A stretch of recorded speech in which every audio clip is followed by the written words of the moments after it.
கன்று கிறங்கி நினைத்து மூலை வழியே நின்று பால் சோர நனைத்திலும் சேராக்கும்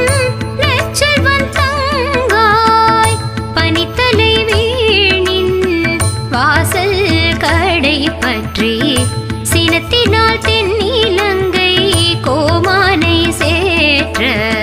மனத்து கினியானை